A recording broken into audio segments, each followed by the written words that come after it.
Ya, selanjutnya saya akan menjelaskan pada pertemuan 4 itu tugasnya, yaitu penyebab utama kegagalan manajemen risiko di perusahaan.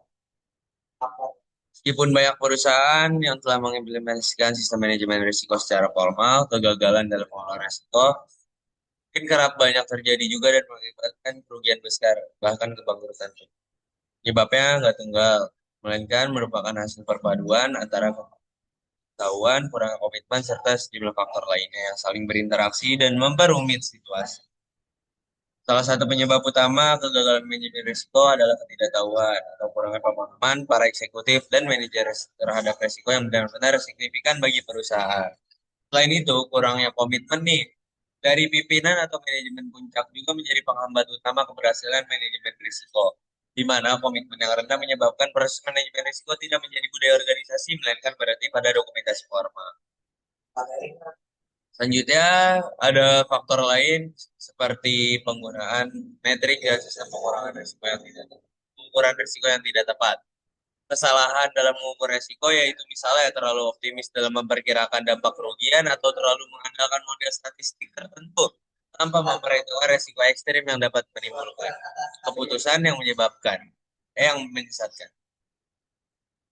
Apalagi pada perusahaan dengan model bisnis kompleks. Tergantung pada data historis saja, nggak memadai untuk memprediksi risiko-risiko baru yang akibat perubahan lingkungan bisnis dan ekonomi cepat.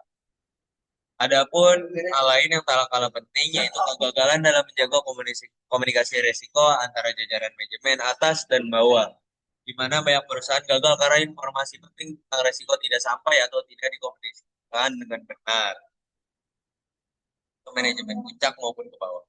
Nah, contoh kegagalan manajemen risiko di Indonesia yaitu PT Sri Rejeki Isman Tbk atau Sritex,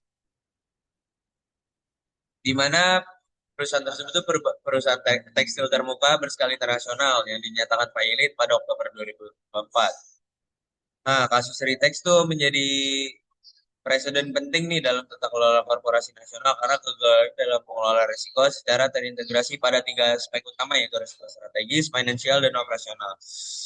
Pertama, pada risiko strategis itu Ritex mengambil keputusan ekspansi agresif di tingkat global tanpa menganalisis secara memadai ketidakpastian pasar dunia dan volatilitas ekonomi makro.